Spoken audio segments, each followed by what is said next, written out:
Em nome do Pai, do Filho e do Espírito Santo. Amém. Ave Maria, cheia de graça, o Senhor é convosco. Bendita sois vós entre as mulheres e bendito é o fruto do vosso ventre, Jesus. Santa Maria, Mãe de Deus, rogai por nós, pecadores, agora e na hora de nossa morte. Amém. São José, rogai por nós. São Felipe Neri, rogai por nós. Santa Teresa de Jesus, rogai por nós. Nossa Senhora de Fátima, rogai por nós. Em nome do Pai, do Filho, do Espírito Santo. Amém. Bom dia a todos. Nós estamos aqui lendo a biografia de Santa Teresa de Jesus, escrita por William Thomas Walsh. Estamos na página 509, início do capítulo Os Demônios de Andaluzia. Então nós estamos acompanhando a viagem de Santa Teresa a Andaluzia, né? No primeiro dia, detiveram-se para a siesta num formoso vale no meio das montanhas, onde a contemplação de tão variadas espécies de flores e o gorjear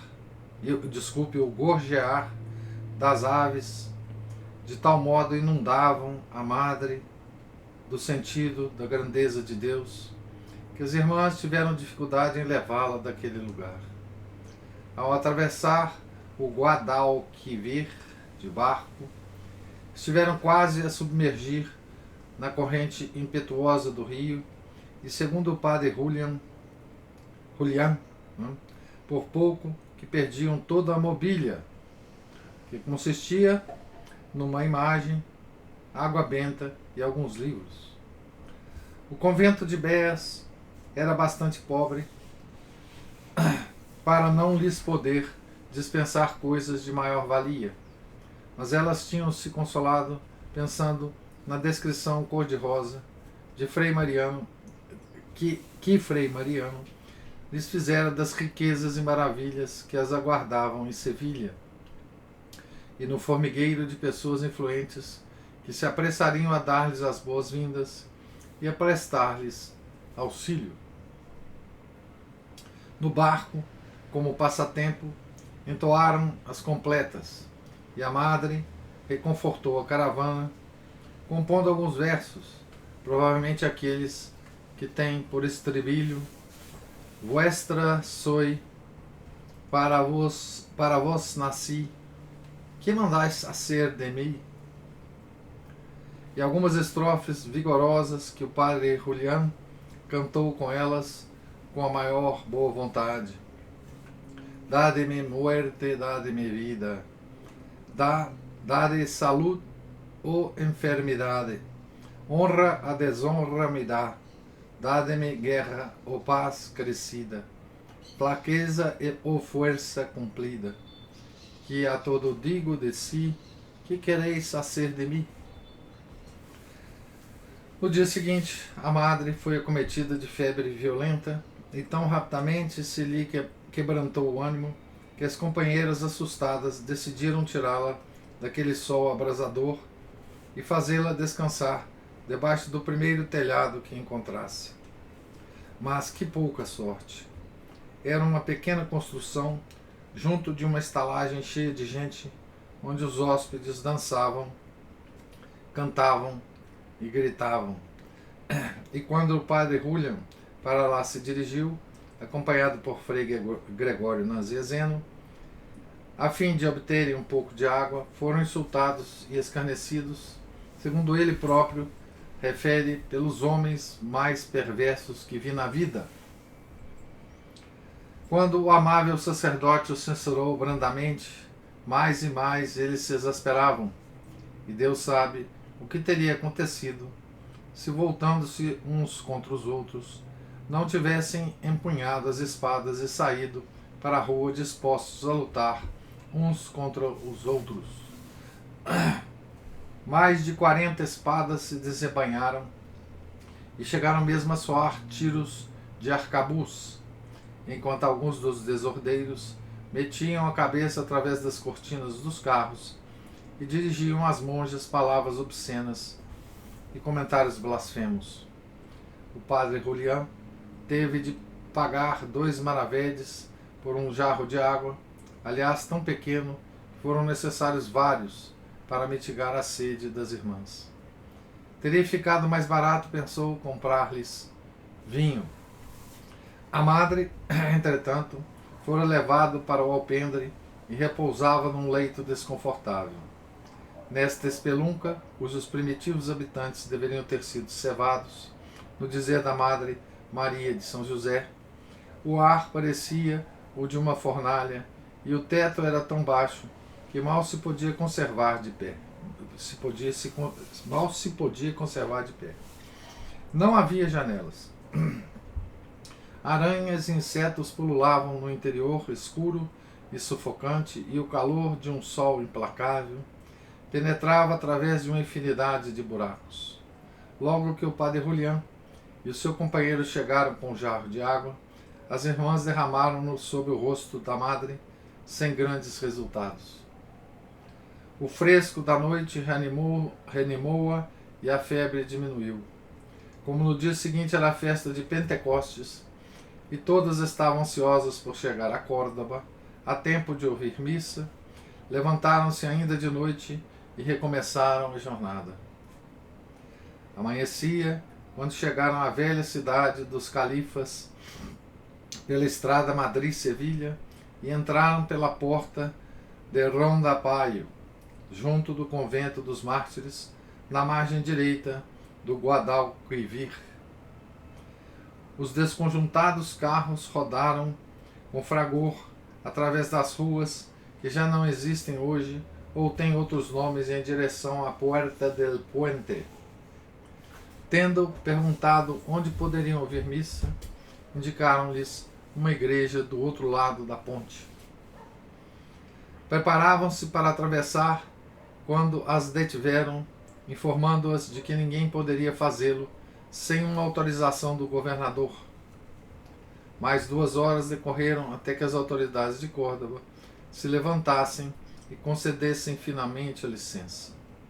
A essa altura, já uma multidão de madrugadores curiosos se tinha aglomerado em volta delas, atraída pelo barulho dos carros. Quando, por fim, as deixaram atravessar a ponte, verificaram que o portão era demasiado estreito para os carros.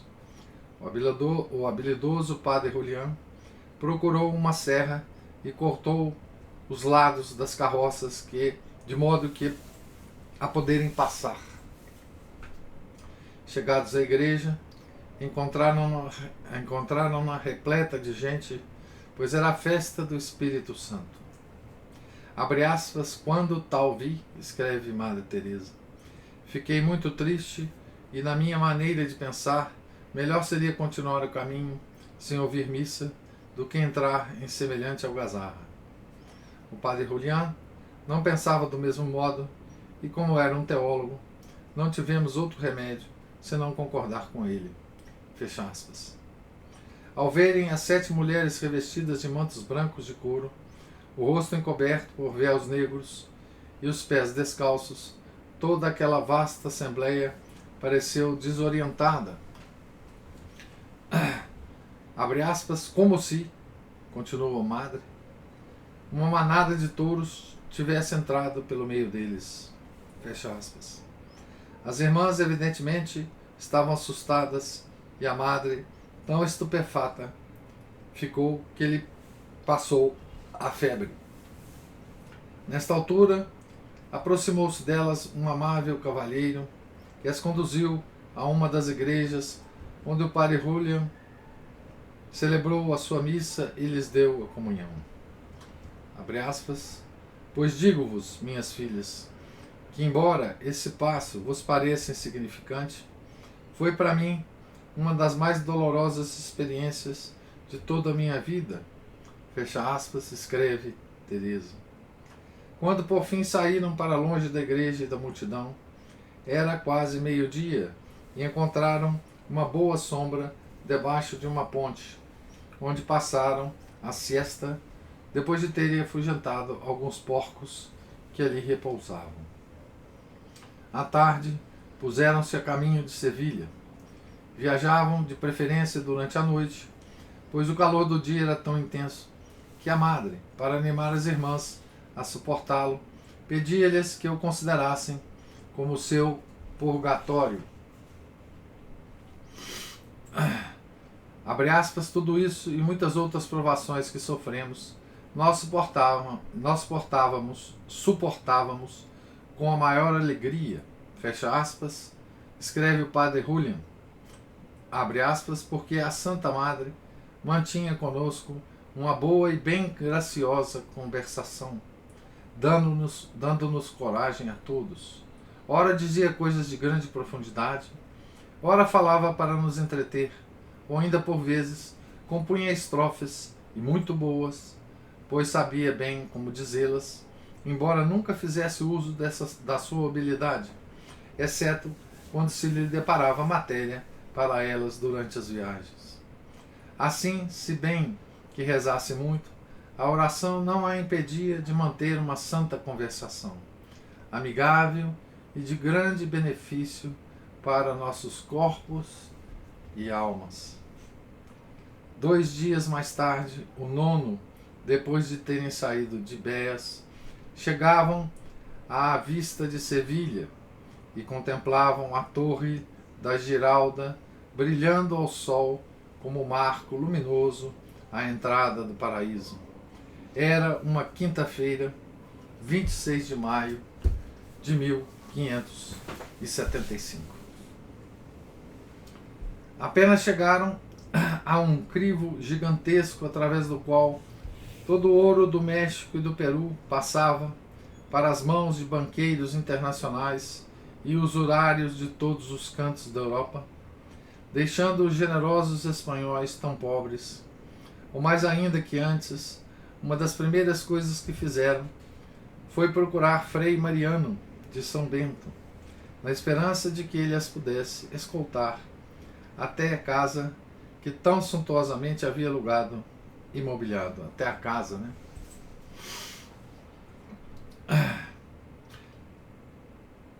Havia 2 ou 3 dias que nada comiam, exceto algumas sardinhas, e estas tão salgadas que a maior parte das irmãs não as pudera tragar devido à falta de água com que mitigassem a sede agonizante. A madre tinha apenas uma blanca no bolso, moeda que valia uma pequeníssima fração do cêntimo. Mas ali estava finalmente Frei Mariano, simpático, sorridente, afável como sempre, saudando-as cortesmente, e com ele 2 senhoras que apresentou como amigas. Estava muito ocupado naquele momento para as poder acompanhar à Calle de las Armas, mas disso se encarregariam as 2 senhoras, e foi o que fizeram de certo.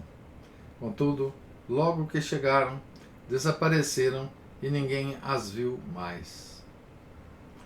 Abre aspas, nem elas, nem ninguém, escreveu Maria de São José, nos mandou sequer um jarro de água. Fecha aspas. Agora, como que para arremate de tão penosa aventura, verificaram que a casa de Frei Mariano não passava de um casinhoto acanhado e úmido, e em vão o rebuscaram à cata do luxuoso mobiliário que ele lhes tinha prometido. Esse entusiasta e descuidado Frei Mariano, não há dúvida que um eremita a quem tanto haviam contentado as grutas de El Tardón e Pastrana, não era a pessoa indicada para mobiliar um convento de freiras. Quanto às pessoas ricas e carinhosas de que falara Frei Mariano, deve ser ricas e caridosas, né? Ninguém apareceu. Abre aspas, parecia inacreditável, escreveu Teresa, que numa cidade tão rica como Sevilha e com tão abastada população, tivéssemos menos condições para fundar que em todos os outros lugares onde havíamos estado. Havia tão pouco de tudo que cheguei a pensar que não seria acertado fundar um mosteiro naquele lugar. Frei Mariano foi em busca de dinheiro e pão mas não nos disse se voltaria com algum. Frei Antônio Gaetan, quem por fim foi Antônio Gaetan, que por fim obteve algum dinheiro emprestado de um amigo que tinha na cidade. Passaram a viver de pão e maçãs, abre aspas, umas vezes cruas, outras cozidas, fecha aspas. Um dia tiveram de repartir pelas 7 um pedaço de pão que a custo seria suficiente para uma. Suportaram todas essas privações, como sempre, por meio de gracejos e canções, e até de ações de graça. Contudo, esperava-as algo de mais duro. Frei Mariano veio dizer à madre que, embora não tivessem surgido dificuldades no que dizia respeito à licença do arcebispo, seria aconselhável aguardar algum tempo antes de tentarem levar a efeito a fundação, em virtude de alguns problemas que se tinham levantado. Seria razoável, por exemplo, sugeriu, fazer dotar o mosteiro. A inteligência vívida da madre percebeu, através dessas evasivas, a terrível verdade. Abre aspas. Como as razões que ele alegava não eram suficientes, compreendi onde residia de fato a dificuldade. Ele não tinha, afinal, obtido licença. Fecha aspas. Isso é palavras de Santa Teresa, né? Por fim, assediado de perguntas, confessou que nem ele, nem Gracian tinham dito a verdade inteira ao arcebispo, que era um homem contrário a novos conventos, especialmente aos que eram fundados em pobreza, e nem uma só vez, durante todos os anos de seu episcopado em Sevilha, tinha concedido uma única autorização. Receando uma recusa, Mariana e Gracian nada lhe haviam dito acerca da fundação da Madre em Sevilha, e muito menos que se tratava de um convento sem dote. O bom arcebispo, edificado por tudo quanto dela e das suas monjas lhe tinham contado, esperava espalhá-las pelos diversos mosteiros existentes na cidade, no intuito de os reformar. Teresa recusou-se a considerar sequer semelhante ideia. Seria a ruína da sua missão. Mariano pediu-lhe que tivesse paciência, pois havia de encontrar modo de converter o arcebispo, e conseguiu-o de fato a 29 de maio, festa da Santíssima Trindade. O prelado teve, porém, o cuidado de lhe mandar dizer que não poderiam instalar qualquer sineta. Abre aspas, mas isso já nós tínhamos feito. Fecha aspas, acrescentou a madre inocentemente. Assim se mantiveram as coisas durante 2 semanas. Então a madre decidiu levar as irmãs de volta para Abéias e fazer a fundação em Caravaca. Tinha agora razões para acreditar naquilo que sempre ouvira dizer, que a Andaluzia era a parte do mundo onde os demônios tinham mais liberdade para tentar e persuadir as pessoas. Abre aspas, nunca me senti mais pusilânime e covarde em toda a minha vida do que então me achei. Posso dizer que não me reconhecia. Na verdade, não perdi a minha habitual confiança em Nosso Senhor, mas a minha natureza estava bem diferente do que costumava ser depois que ando nessas empresas. Entendi ter o Senhor apartado de certo modo a sua mão de mim, para que ficasse no que sou realmente, e visse que, se no passado tinha tido ânimo, este não vinha de mim. Palavras de Santa Teresa, né? Em todo o seu relato dessas atribulações, não há uma palavra sequer de censura a Mariano, e muito menos a Gracian. Afinal, se eles tivessem usado de franqueza para com o arcebispo, nunca o empreendimento poderia ter começado. Mas a mão de Deus conduzia os acontecimentos. por estranho que possa parecer. O arcebispo abrandou pouco a pouco e por fim visitou o convento, de tal modo que impressionaram a madre e as suas filhas, que acabou por autorizar-lhes a fundação. Espiritualmente, estava reservado a esta casa um futuro brilhante. A Madre Maria de São José, a primeira prioresa, foi talvez a mulher mais ilustre na ordem, depois de Madre Teresa. Nascida em Aragão, Maria de Salazar fora criada do Palácio dos Lacerda, em Toledo, e lá despertou a atenção da madre, que a incitou a seguir a vocação religiosa. Entrou finalmente no convento de Malagon, de onde Teresa chamou para as fundações de Béas e Caravaca. Elegante, espiritual e dotada de uma inteligência rara, receberam uma educação mais cuidada que a da própria madre. Embora nunca tivesse alcançado o poder de expressão de Teresa, redigia, porém, com mais lógica, precisão e vivacidade. Abre aspas. Esta prioresa tem uma coragem que me espanta, escreveu Teresa a Maria Bautista, muito superior à minha. Penso que uma vez que me querem neste lugar, em alguma coisa tenho ajudado, pois o golpe caiu sobre mim. Mas ela é de muito bom entendimento. Digo-vos que é a pessoa indicada para a Andaluzia, na minha opinião. E nós bem precisamos de as ter. E boas. Fecha aspas. A primeira monja a entrar em São José de Sevilha foi Beatriz de la Madre de Dios, jovem de tão grande beleza e edificante piedade que Teresa lhe dedicou um capítulo inteiro das suas fundações, do livro, né? Aos 7 anos de idade, a mãe a tinha mandado para a casa de uma tia que não tinha filhos e desejava companhia. 2 criadas sem escrúpulos, no intuito de se verem livres dela, acusaram-na de tentar envenenar a tia com sublimato corrosivo, e esta mandou-a de novo para casa. A mãe, considerando-a culpada, batia-lhe e atormentava-a, tendo-a obrigada a dormir no chão durante 1 ano. Deus, abre aspas, Deus assim o permitiu, escreveu Teresa na sua caridade, para fortificar a vocação da criança, pois a mãe, na verdade, era mulher de grande virtude e amava-a muitíssimo. Fecha aspas.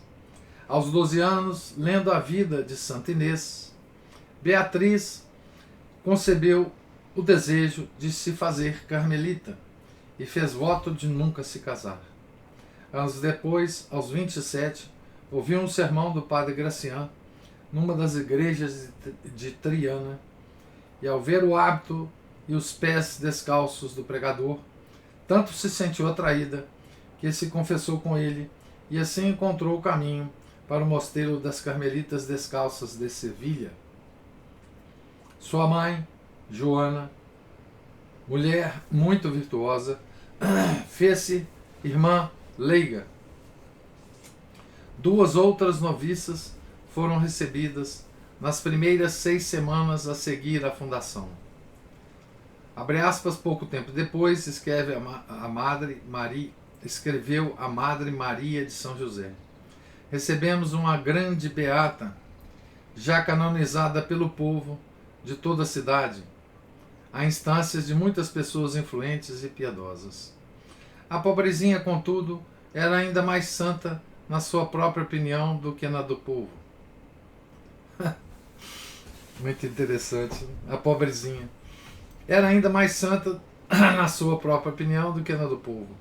E quando ao entrar lhe faltaram os elogios e a pedra de toque da religião começou a fazer efeito, pondo a claro os quilates que havia no que parecia brilhar tão fulgurantemente, achou-se sem nenhum. Começou a descontentar-se conosco e nós ainda mais com ela, pois não havia maneira de se acomodar à vida de religião, sendo já uma mulher de 40 anos, de elevada posição, tendo um argumento sempre pronto para tudo. Costumava desculpar-se com doenças quando não lhe apetecia nossa comida, descobrindo que isso e aquilo era indigesto e faria uma pessoa inchar de vento, expressão entre aspas, conforme lia em Galen. Outras vezes alegava que o hábito e o grande calor do campo lhe deviam servir de desculpa, fecha aspas. A nossa madre, pensando, aqui é uma citação, deve ser da mesma madre de São José. A nossa madre, pensando que ela havia de melhorar com o tempo e no intuito de evitar ser áspera para com ela, recomendou-nos que fôssemos pacientes e a deixássemos confessar-se e falar uma vez por outra com os padres das suas relações. Pois em pouco tempo, e sem que a madre ou alguma outra da casa o soubesse, ela arranjou maneira de abandonar o convento, depois de persuadir outra noviça a acompanhá-la. Fecha aspas. Essa era a beata já canonizada pelo povo, né?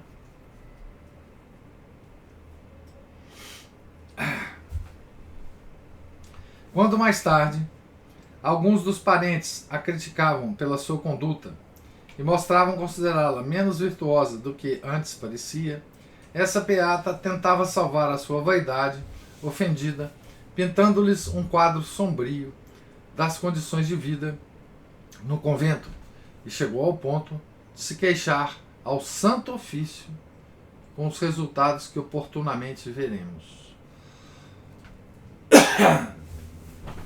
Então essa beata, né, foi queixar-se ao Santo Ofício. Santo Ofício era o órgão da Inquisição, né? Certo? A Inquisição não deixava Santa Teresa tranquila, né? Eu vou parar por aqui na página 519, ainda com a Madre Teresa em Sevilha, né? Então, para comentar vocês, o primeiro comentário é sobre a viagem, né? Essa viagem que Santa Teresa fez a Sevilha, né? Que coisa impressionante, né? Que coisa comovente, né? Essa santa, né? E as suas viagens, né? Essa, sobretudo, né? Que sacrifícios essas pessoas passavam, né? Para se movimentarem de um lugar para o outro, né? Que tipo de sacrifício físico, né? Sacrifício moral, sacrifício espiritual, né? Que essas pessoas despendiam, né? Para a fundação dos mosteiros, né? Que viagens, né? Que dificuldades, que fome, que sede, não é? Que maus tratos, né? Que perigos, né? Que elas corriam. E veja, elas estavam indo para Sevilha enganadas, né? Enganadas por Frei Mariano. E que paciência, né? Que fé, né? Que movia a Madre Teresa para essas fundações, né? Exceto todos os problemas, né? Que ela tinha. Veja, ela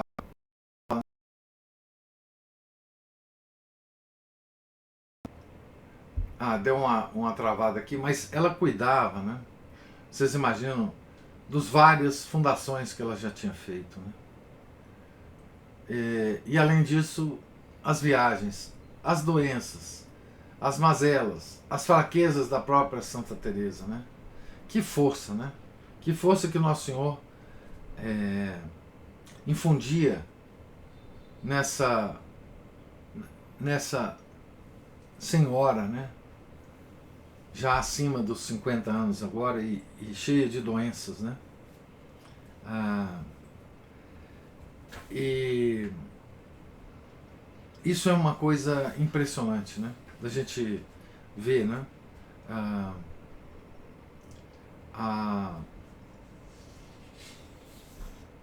Essa coragem, essa virilidade, né? Da Madre Teresa nas suas fundações, né? Essa é uma coisa. A outra coisa que eu queria mencionar aqui é que o Thomas Walsh, né? Ele menciona aqui de passagem, né?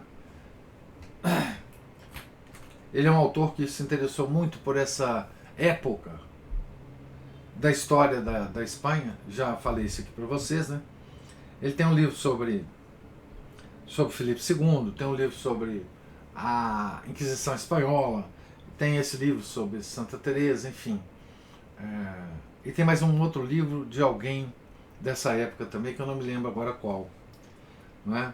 Mas ele faz uma referência aqui, muito interessante, que é assim. Apenas chegaram a um crivo gigantesco, através do qual todo o ouro do México e do Peru passava para as mãos de banqueiros internacionais e usurários de todos os cantos da Europa, deixando os generosos espanhóis tão pobres, ou ainda mais que antes. Uma das primeiras coisas que fizeram foi procurar Frei Mariano de São Bento, etc, etc. Então, eles estavam passando numa região, né, que o ouro do Novo Mundo, né, passava também o ouro a Espanha, né, estava extraindo do Novo Mundo, passava também por aquele lugar ali. E iam para as mãos de banqueiros internacionais e usurários de todos os cantos da Europa. Isso é exatamente o que aconteceu com o ouro da Espanha, né? Eles eram usados. Por que eles falam usurários? Porque eles eram usados para pagar as dívidas de juros altos, né? Que o Filipe II tinha que contrair para financiar as guerras e, enfim, financiar as movimentações de tropas. Lembra ele estava em guerra lá nos Países Baixos. Enfim, E quem são esses banqueiros, né? Aqui, na época de Filipe II, o maior banqueiro do mundo já não era mais os Médici, né? A família Médici, mas uma família alemã, né? Católica, inclusive, família muito católica, do Fugger, F-U-G-G-E-R, tá? Que controlava todo o dinheiro, digamos assim, do papado, dos príncipes católicos, etc, etc. Só essa menção que eu quero fazer, porque realmente, e outra coisa, a grande parte do ouro espanhol foi roubado nos mares, né? Tá certo? Pelos piratas ingleses. Né? O sistema de pirataria inglês era um sistema institucional, tá? Ele era quase que um departamento da coroa britânica, né? Os grandes piratas que passaram para a história, com nomes, etc., e estátuas e não sei o que lá na Inglaterra, eles eram quase que funcionários da rainha, né? Porque eles descobriram que a melhor forma de roubar a Espanha não era deixar o ouro chegar, né, à Espanha, roubar nos mares.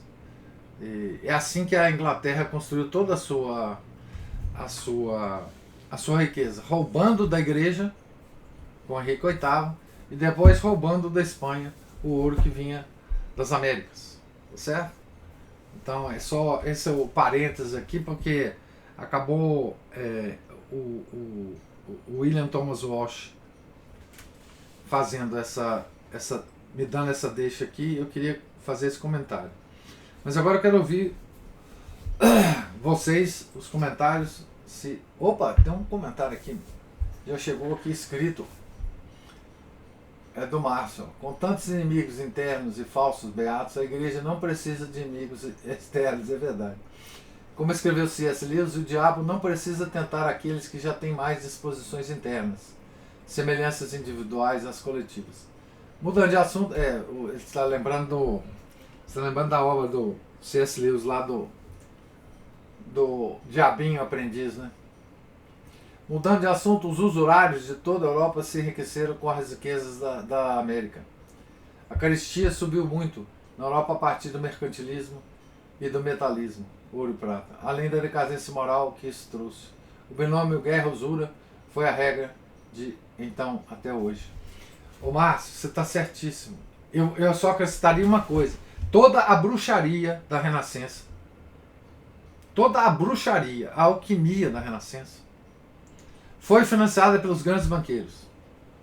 Tá? É uma coisa apavorante quando a gente sabe dessa história. Tá? Toda a bruxaria da Renascença foi financiada por esses usurários. Tá? E o binômio guerra e usura, ele é fácil de entender porque assim, a guerra precisa de recurso. Então, o nobre que está em guerra, o príncipe que está em guerra, ele precisa de recurso. Então ele vai no banqueiro e pede o emprestado. O banqueiro empresta a juros altos. Né? Às vezes nem é juros tão altos assim, mas são juros compostos, né? E acaba, então, virando uma coisa impagável, né? Por que hoje a guerra não faz isso Por que hoje tem tanta guerra e não há esse problema, né? É porque hoje, ao invés de os governos, ao invés de pedir emprestado aos bancos, eles emitem dinheiro. Então, na verdade, o que os governos hoje fazem para financiar a guerra é nos empobrecer com a inflação, com a desvalorização monetária. Tá? Então, quando eles emitem dinheiro, os bancos centrais emitem dinheiro, quem está pagando a guerra somos nós. Né? É uma coisa horripilante isso. Né? Os Rothschild, sim. Os Rothschild já são posteriores. Né? Os Medici, os Fugers, eles são anteriores aos Rothschild. Né? E veja, os Medici não eram judeus. Os Fugers eram católicos, praticantes, construtores de igreja, esmoleiros famosos, tá? Então, eles eram católicos, né? Então, assim, agora os Rothschild já são judeus, né? E já tem toda digamos assim, tá na história da raça, né? Essa ligação com a usura, né? Os reis alugavam mercenários de um príncipe alemão, de Hesse, creio, amigos dos Rothschild, que emprestavam dinheiro para as despesas. Sim, é isso mesmo. Né? Bom, a história dessa econômica dessa época é uma coisa. Tá toda naquele livro lá do E. Michael Jones, Baron Metal, né? É uma coisa assim, apavorante, tá? E como a bruxaria tá ligada a isso tudo, tá? E como a ciência moderna tá ligada a isso tudo também, tá? Porque a ciência moderna é um ramo da bruxaria, né? É apenas um departamento da bruxaria, vocês sabem disso. Mas eu quero ouvir os comentários aí e lê-los também, que o Márcio está Eu acho que ele tá rouco hoje.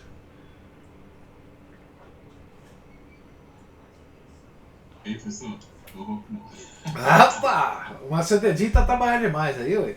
Não, eu tô achando que esse formato novo de comentário, teclado, tá sendo melhor porque eu tenho mais chance para as pessoas falarem. Eu acho que eu tô monopolizando aqui os comentários. Mas o interessante na Andaluzia, o senhor vê que essa cultura, por exemplo, caribenha, ali, ela foi muito influenciada pela Andaluzia, porque a maior parte do pessoal, né, dos conquistadores, dos navegantes, está partindo dali. Aham. Então, se eu ver essa coisa, essas musiquinhas caribenhas, esse excesso de cor, de aspas, né, sensualidade, né, isso aí inclui aí os 5 sentidos, né, vamos dizer assim, ele foi muito influenciado, até o próprio sotaque da região caribenha é muito andaluz. E a Andaluzia ela foi muito moura durante muito tempo, muito cheia de cigano, essas É. fândegas, as folias, essas farras todas, são bem típicas dessa região. Então talvez Santa Teresa tenha dito que a Andaluzia era um lugar onde o capeta campeava solto, justamente porque né, passaram ali quantos séculos com a influência muito forte dessa coisa oriental, né? Como diz um historiador americano ali, a bacia do Mediterrâneo tem uma influência ali que é quase toda, tirando certas influências romanas e depois as outras que vieram depois, ela é muito orientalizada, né? Ela tem muito essa coisa meio arabesca ali. É, arabesca, é, exatamente.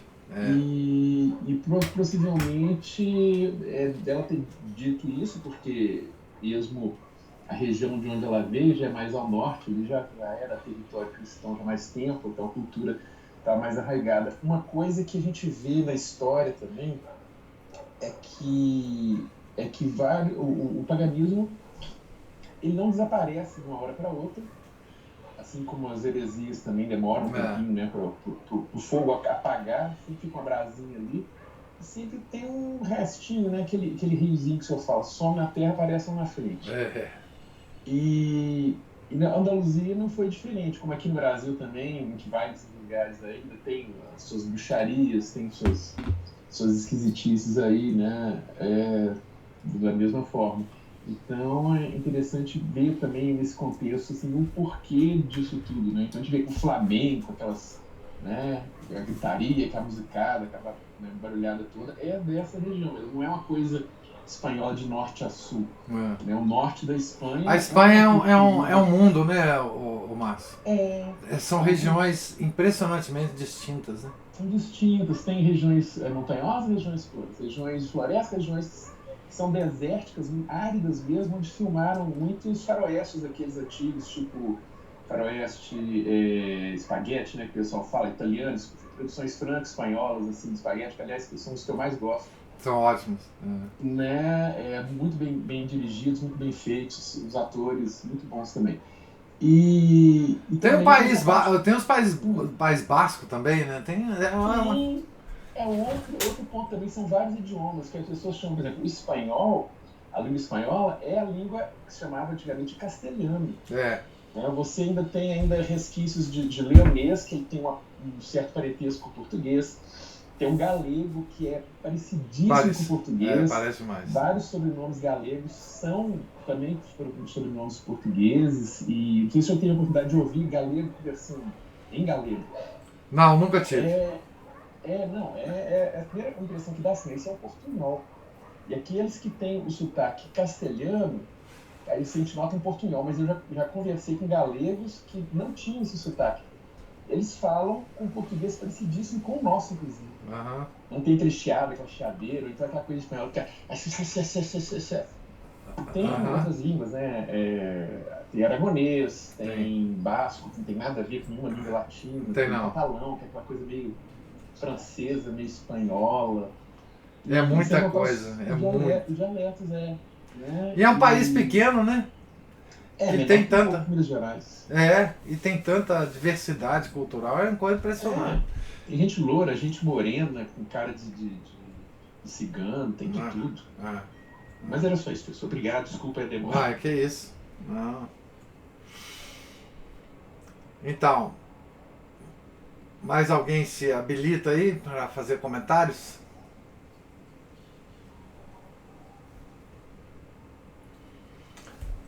Então, nós estamos aqui na página 519, Teresa ainda em Sevilha, né?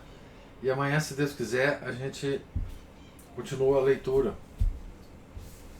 Deus lhes pague a presença, a paciência, os comentários. Tenham todos um santo dia. Fiquem com Deus. Em nome do Pai, do Filho e do Espírito Santo. Amém. Ave Maria, cheia de graça, o Senhor é convosco. Bendita sois vós entre as mulheres, e bendito é o fruto do vosso ventre, Jesus. Santa Maria, Mãe de Deus, rogai por nós, pecadores, agora e na hora de nossa morte. Amém. São José, rogai por nós. São Felipe Neri, rogai por nós. Santa Teresa de Jesus, rogai por nós. Nossa Senhora de Fátima, rogai por nós. Em nome do Pai, do Filho, do Espírito Santo. Amém.